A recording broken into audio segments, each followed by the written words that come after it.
एकांत में भगवान की कुछ स्तोत्र और प्रार्थना है, उनको गाइए और रोइए, प्रभु से प्रार्थना कीजिए। क्या मुझे अजपा जाप दे दीजिए, निरंतर भजन दे दीजिए, वो दे देंगे। हमने संतों से सुना है कि भगवान भजन मांगने की बात को बड़ी जल्दी पूरी करते हैं कि मुझे अखंड भजन दे दीजिए, हृदय से जब चाहोगे तब। वो अंतर्यामी है, वो आपके अंदर बैठे देख रहे हैं। भगवान मुझे भजन दे दिए, और आपके चल रहा विविध भोगों की, तो पहले उन भोगों को नष्ट करेंगे या पूर्ण कराएंगे, तब आखिरी बातें आएगी। जब विभीषण जी श्री भगवान के सन्मुख गए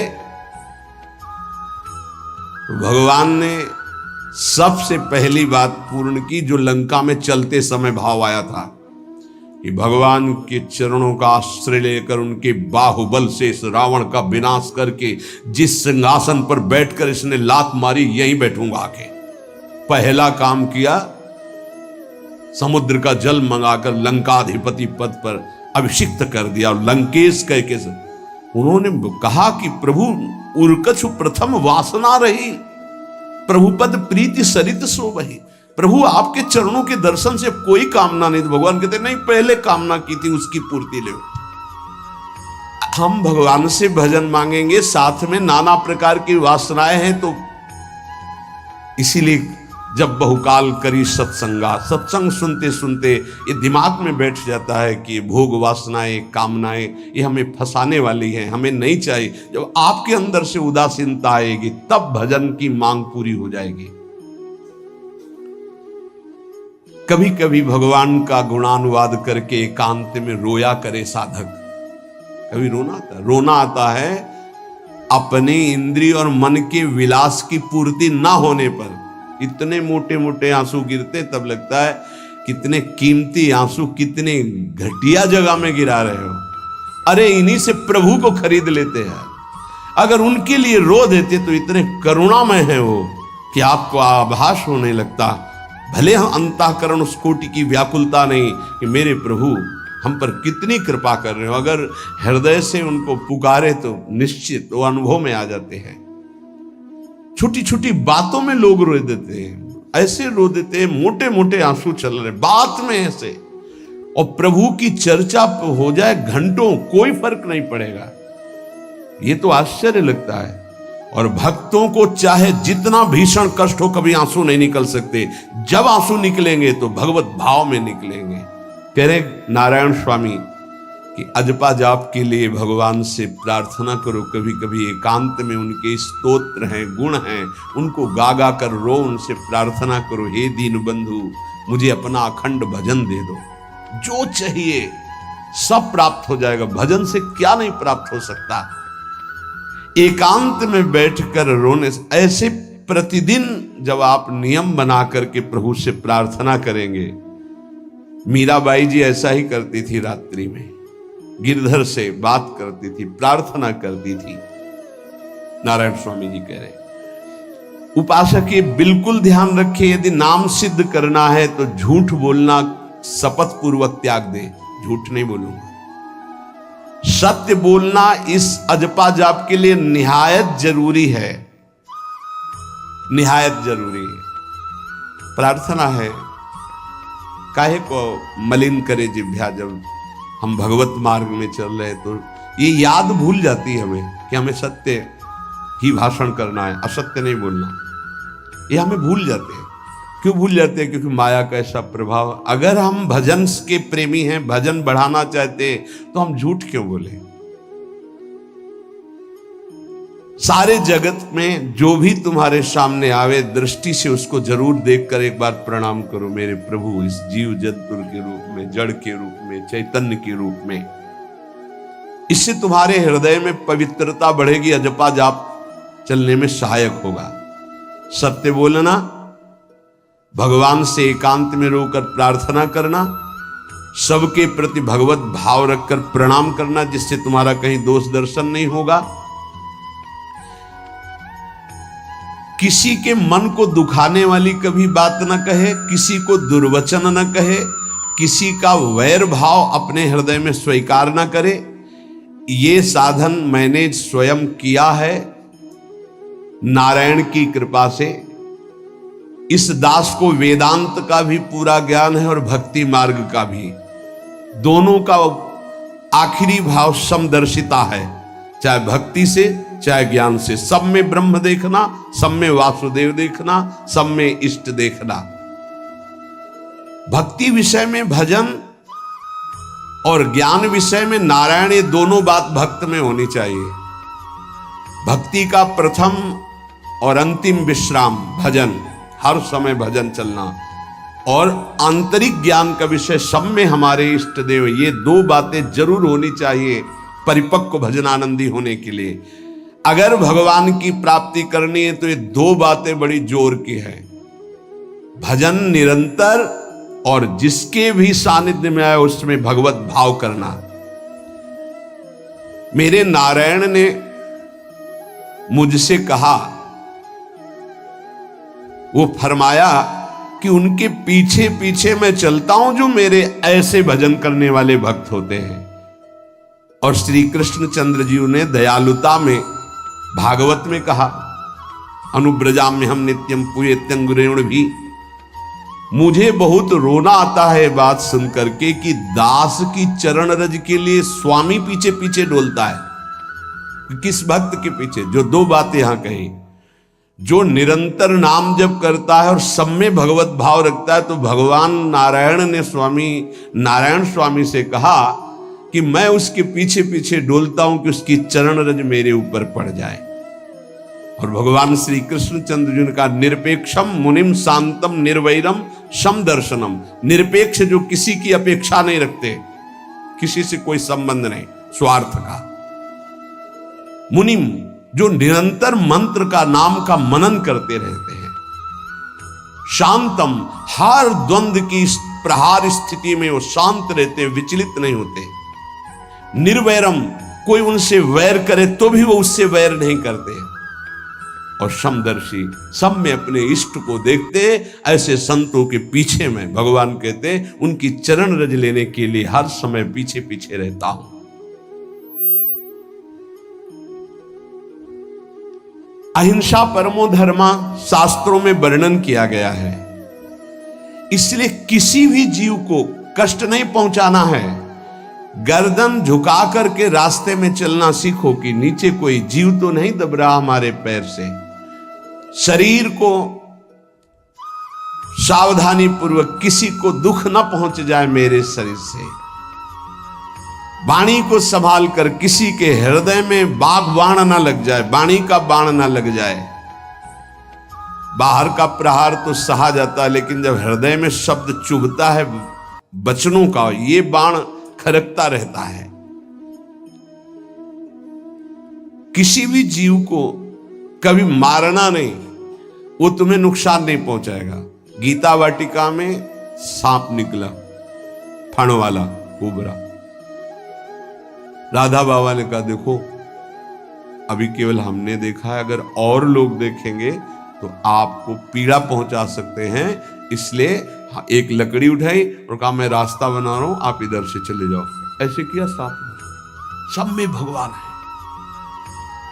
अगर हम भगवत भाव करते हैं तो निश्चित वहां से कोई विरोध नहीं होगा। जब हम भगवत भाव करते तो सर्वात्मा भगवान वहां विराजमान, कैसे आक्रमण करेंगे? जैसे रत्नावती जी के लिए माधव सिंह ने जंगली शेर पिंजड़े में बंधवा कर वहां लाए, और ऊपर से बालकनी से पिंजड़े का ऐसे खींच दिया गया, शेर बाहर निकला दहाड़ता हुआ। और वो पूजा में थी ठाकुर जी की। संतशाला में बहुत से संत विराजमान थे। दासी ने कहा, महारानी सावधान, सिंह। आरती करने जा रही थी, मुड़ी और कहा, नहीं सिंह नहीं, नृसिंह। हमारे भगवान नृसिंह देव पधारे।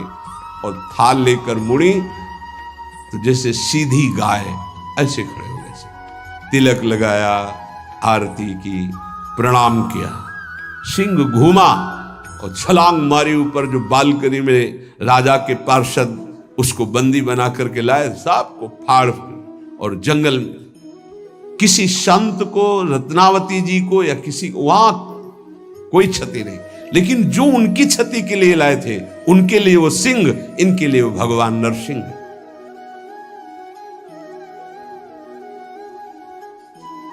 यथा योग्य दूसरे की सहायता करना, ये अपने भजन को बढ़ाने के लिए अत्यंत आवश्यक है। नारायण स्वामी जी कहते हैं,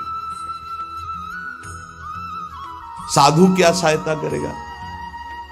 मान लो जो अकिंचन है वो क्या सहायता करेगा?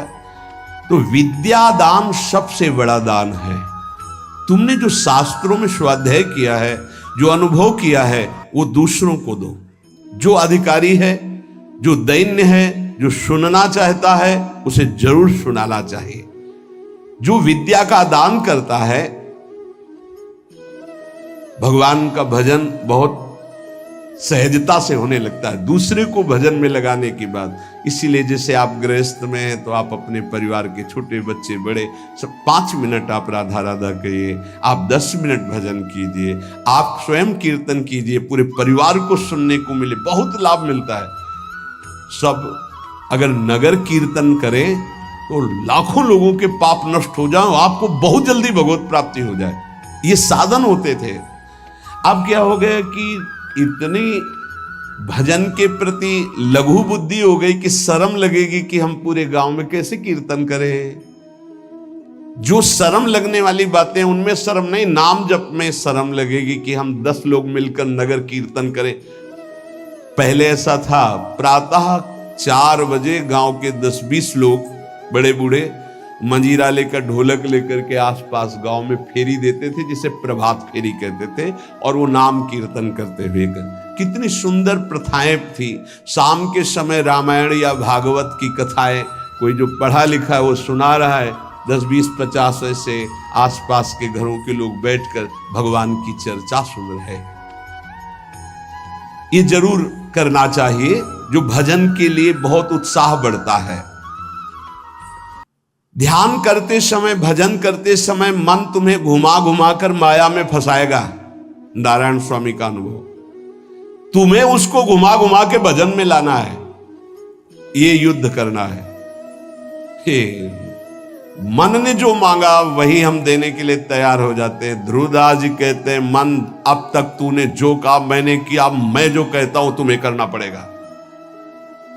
थोड़ा तो हिम्मत लाओ मन से लड़ने के लिए, और किसी से लड़ने की जरूरत नहीं। मन को जीत गए तो सच्चे गुरु बन जाओगे। मन को जिसने चेला बना लिया वही सच्चा गुरु नहीं। मन के सब चेला हैं, कोई बिरला ऐसा है जो मन को अपने शिष्य बना ले। बहुत ध्यान दीजिए, लाखों बार प्रश्न आते हैं ये।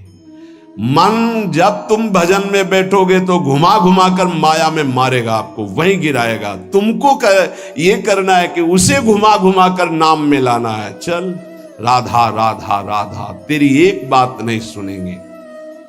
इस साधन के करने से मन की शक्ति जो विषय भोगों में फंसाने वाली है वो कम हो जाती है। ध्यान दीजिए, बड़े अनुभवी महात्मा है नारायण स्वामी। बार बार जब आप अपने मन को संसार की तरफ जाते हुए से घसीट कर नाम में लाएंगे तो कमजोर पड़ जाएगा और वो तुम्हारे अधीन होने लगेगा। मन जिसने अधीन कर लिया वो साक्षात भगवत स्वरूप हो जाता है। मन मारिया तन बस में की ना, हुआ भरम सब दूर। बाहर से कछु दिखत नाही, अंदर चमके नूर। आपो त्याग जगत में बैठे नहीं किसी से काम, उनमें तू कछु अंतर नाही, संत कहो चाहे राम। वो भगवान का स्वरूप हो जाते हैं। मन की प्रत्येक स्फुरणा पर ध्यान रहे, वो तुम्हें संसार की तरफ घुमा घुमा कर मारेगा, तुम्हें घुमा के नाम में लाना है। ये साधन तुम्हें अजपा जाप में स्थित करेगा। मन रूपी दर्पण को साफ करना है। जो जो वासना आवे उस वासना को नहीं भोगना है, इससे मन रूपी दर्पण साफ हो जाएगा। जैसे जैसे तुम वासनाओं को भोगते हो वैसे वैसे मन के ऊपर परत चढ़ती चली जाती है मल की, और जैसे जैसे तुम वासनाओं को नहीं भोगते हो तो मन निर्वासनिक होता जाता है। भोगने से सुख नहीं मिलेगा, ना भोगने से सुख मिलेगा। भोगने से शांति नहीं मिलेगी, ना भोगने से शांति मिलेगी। त्यागात् शांतिरंतरम, अब बहुत बुरा बैठ गया है ये हमारे हृदय में कि हमारे मन में जो आए वो भोग मिल जाए, हम सुखी, बड़ी कृपा। बोले जब से भजन शुरू किया बड़ा चमत्कार, जो चाहते हो जाता है। दुर्भाग्य, ये कोई सौभाग्य है? जो मन चाहे वो पूर्ण हो जाए, सौभाग्य नहीं है। फिर वो तुमको अधीन करके जो तुम नहीं चाहोगे वो भी करवा लेगा। सौभाग्य है कि मन जो चाहता है वो हम नहीं करते। जो शास्त्र में लिखा है, गुरु आज्ञा, वही मन की बात मानते हैं। अभ्यास करते करते वासनाएं कम होने लगती, फिर वासनाएं नष्ट हो जाती, फिर स्फुरणा ही नहीं होती, अजपा प्रारंभ हो जाता है। विक्षेप यही वासनाएं पहुंचा रही भजन में। भजन से जो महासुख मिलता है तुम्हें कैसे बताऊं, नारायण स्वामी कह रहे हैं। मन को वश में करने पर जो सुख मिलता है वो ब्रह्मा को भी सुख नहीं है। अब आप सोच लीजिए, मन के अधीन होने पर दुर्गति तो सब देख रहे हैं, लेकिन मन को वश में करने पर जो सुख है वो परमेष्ठी पद ब्रह्मा में भी नहीं है। इसीलिए भक्त कहता है, न पारमेष्ठ्यम न महेंद्र धिष्णम, नहीं चाहिए देवराज इंद्र का पद या ब्रह्मा का पद। ऐसा सुख स्वयं मिल गया क्योंकि मन अधीन हो गया। इसलिए इस दास ने स्वामी नारायण की कृपा से इस मन को अधीन किया। नेत्रों से जलधारा बहने लगी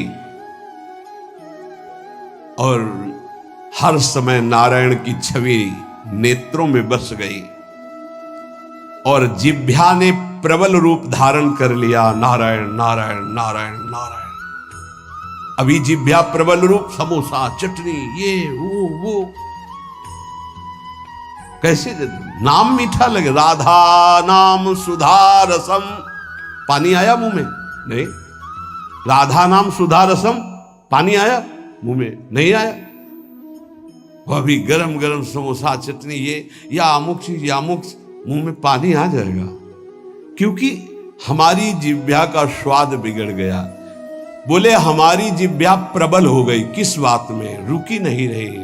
राधा राधा राधा राधा, जैसे राधा बाबा की। नारायण स्वामी जी कह रहे नारायण नारायण नारायण। हमने इसको कैसे वश में किया?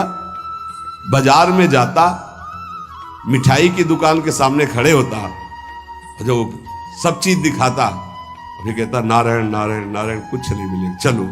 फल की दुकान में जाता, जगह जगह इसको हर चीज दिखाया, कुछ नहीं दिया, ये हमको जलाया, वो हम नारायण नारायण के द्वारा इसको शांत किया।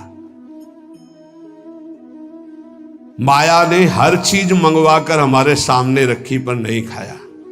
ध्यान दीजिए, महापुरुष अपने इसको लिखने के पहले उन्होंने लिखा है कि मैं कोई लेखक नहीं हूं, मैं उन साधकों के लिए जो भगवत साक्षात्कार करना चाहते हैं उनके लिए रात्रि में अपने प्रिय नारायण का भजन रोक करके कुछ बातें लिख रहा हूं। अगर इनको स्वीकार करोगे तो आपका भी अजपा जाप चलने लगेगा, आप भी भगवत साक्षात्कार कर लेंगे।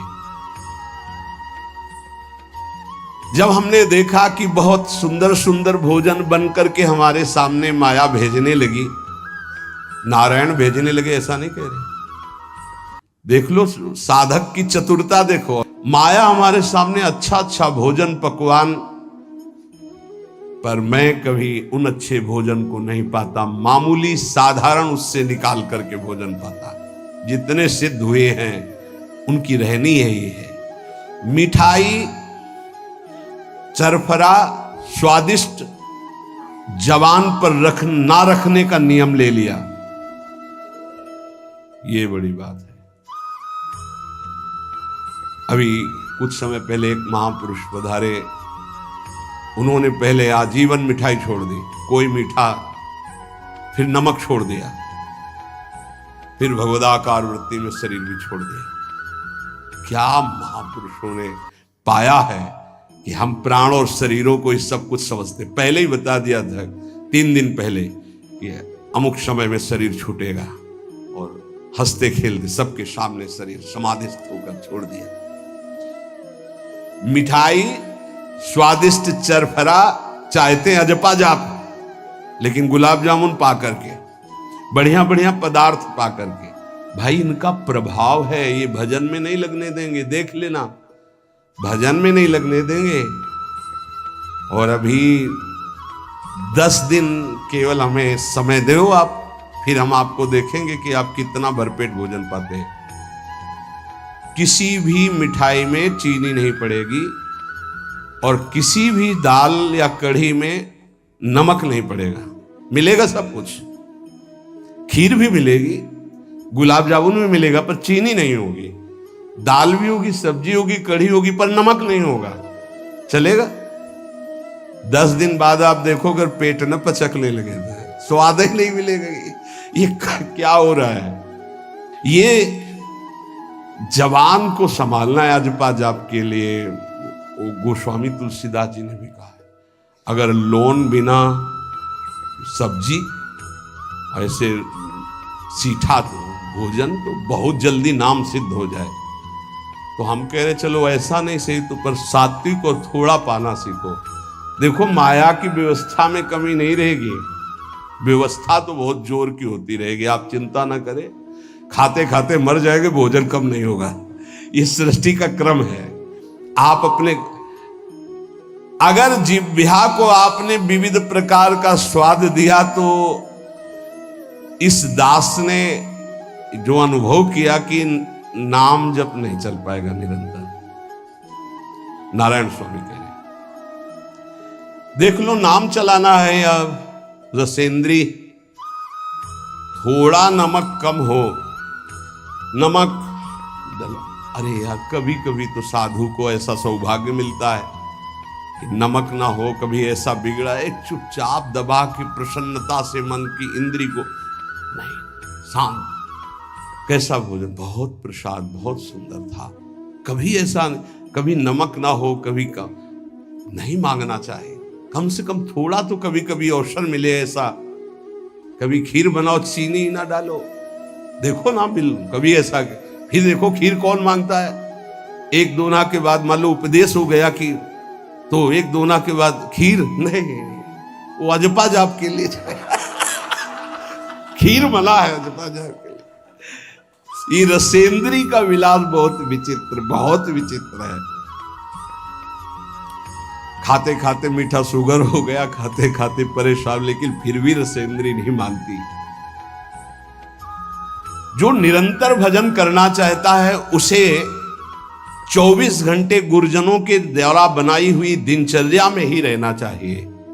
एक दिनचर्या कोई पकड़ लीजिए, एक आज्ञा पालन कीजिए। अगर 100 आज्ञा ना पालन करने की सामर्थ्य आ जाए तो बताना, एक कोई आज्ञा पालन कर लीजिए, वो 100 आज्ञा पालन, और एक आज्ञा उल्लंघन कर दीजिए, 100 आज्ञाओं से आपको नीचे गिरा देगी। एक दिनचर्या पालन कर लीजिए, आप अपने मन को आज्ञा पर लगा दीजिए, एक दिनचर्या पालन कर लीजिए। कौन सी दिनचर्या ऐसी कठिन है जो आप पालन नहीं कर सकते? मैंने एक यूरोप का आदमी था, वो बहुत अमीर था। वो मरते समय घर वालों को कहा कि मैं एक वसीयत लिखा है, वो मुझे पढ़ने को मिली उस दिन। पूज्य नारायण स्वामी जी कह रहे हैं उसमें कोई रुपया पैसा की वसीयत नहीं थी। उसने एक बहुत मोटे अक्षरों में शब्द पूरा खाली, पूरी डायरी खाली, केवल एक शब्द, और कहा मैं ये वसीयत आप लोगों को लिखकर, time is money in the world. सही शब्द है कि गलत है? वर्ड होगा, हाँ, क्योंकि ज्यादा पढ़े लिखे। Time is money in the world, दुनिया में सबसे बड़ी संपत्ति समय है। दुनिया में सबसे बड़ी संपत्ति समय है। जब से मैंने ये पढ़ा तो इस दास ने समय की सदैव कद्र की है, हर समय को सार्थक किया है। या निरर्थक करने में समय की सार्थकता समझ रहे, निरर्थक सोना, निरर्थक बातें करना, बिना भजन के जो सेकंड गया व्यर्थ गया। बहुत सुंदर बात है, जिसने समय की कीमत पहचान ली वो सबसे बड़ा संपत्तिवान। Time is money in the world, संसार में समय ही सबसे बड़ी संपत्ति है। समय की सदुपयोग वृत्ति राधा राधा राधा राधा। इसको पाबंदी में बांधिए, तुम्हारा लोक परलोक दोनों सुधर जाएगा। समय को एक, इस समय ये, इस समय ये, इस समय ये, इस समय ये। परसों जब इसी का सत्संग हुआ था तो ये हुआ था कि यदि आपने किसी को 5 बजे का समय दिया तो 5 मिनट पहले पहुंच जाइए। यह साधक का लक्षण होता है। अगर 3:30 बजे से वाणी पाठ होता है तो आपको यहां 3 सवा 3 बजे ही उपस्थित हो जाना चाहिए।